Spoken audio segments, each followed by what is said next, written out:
நற்றுணையாவது நமச்சிவாயவே. அகத்திய மாமுனிவர் பற்றி சிந்தித்து கொண்டிருக்கிறோம்.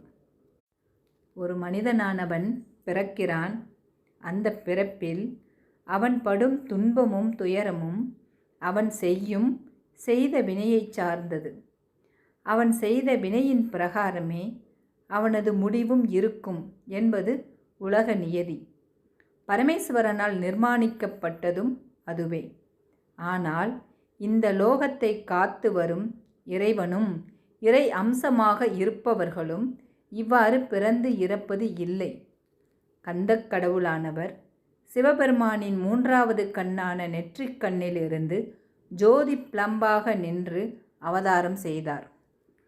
அம்மை பார்வதியோ கைலாயமலை இமயவர்மன் தவத்திற்கு இறங்க அழகிய தாமரை மலரில் இருந்து சிறு பிள்ளையாக உதித்தாள்.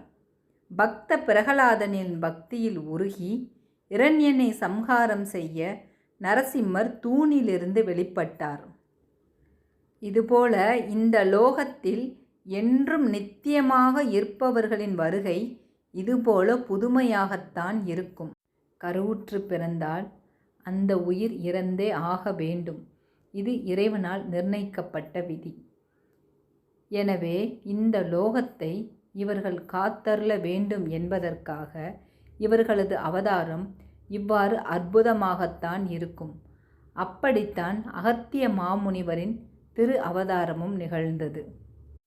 அனைத்து லோகங்களையும் படைத்து வேதத்தை தனக்குள் கொண்டு வேத சாராம்சமாக இருந்து 4 வேதங்களின் மூலமாகவே சிருஷ்டியை படைத்து வரும் சிருஷ்டிகர்த்தா என்று பெயர் கொண்ட நான்முகனார் பிரம்மதேவர் ஒருமுறை பெரிய யாகம் செய்தார்.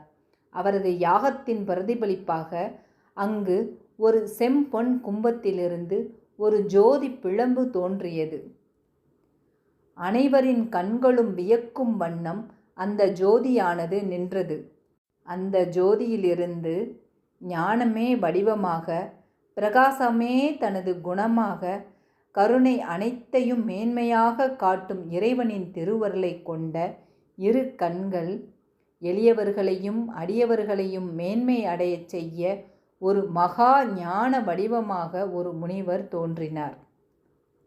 கும்பத்தில் இருந்து தோன்றியதால் கும்பமுனி என்றும், குறுகிய வேகத்தை கொண்டதால் குருமுனி என்ற பெயரும் இவருக்கு இருந்தது. அனைவருக்கும் ஒரு சந்தேகம் எழலாம், அகத்திய மாமுனிவர் என்ற பெயர் குறித்து. அகம் என்பது உள்ளம், மனம், வீடு போன்றவை. மனம் என்பது எண்ணங்களால் சூழப்பட்டவை. இந்த எண்ணங்களே மனிதனை ஆட்டிப் படைக்கின்றன. இந்த எண்ணங்களை வேர் அறுப்பதால் அகத்தியர் என்ற பெயர் இவருக்கு வந்ததாகவும் கூறப்படுகிறது. விந்தியமலையின் ஆணவத்தை அடக்கியதாலும் அகத்தியர் என்ற பெயர் உருவானது. மனிதனின் நான் என்ற அகந்தையை அழித்து அனைத்திற்கும் மேலே பரம்பொருளே நித்தியமானவன் என்பதை உணர்த்தும் விதமாக நம் அகத்துள்ளே இருப்பது அவனே என்பதை உணர்த்தும் விதமாக அகத்தியர் என்ற பெயரும் உள்ளது.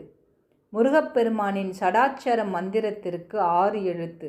அதுபோல அகத்தியர் என்ற பெயரிலும் 6 எழுத்து உள்ளது. இவ்வாறு தனது பெயரிலேயே இவ்வளவு சாராம்சம் கொண்டு தேஜோமயம் பொருந்திய ரூபத்தை கொண்டு தேவர்கள் அனைவரும் போற்றத்தக்க அகத்திய மாமுனிவர் கும்பத்திலிருந்து தோன்றினார்.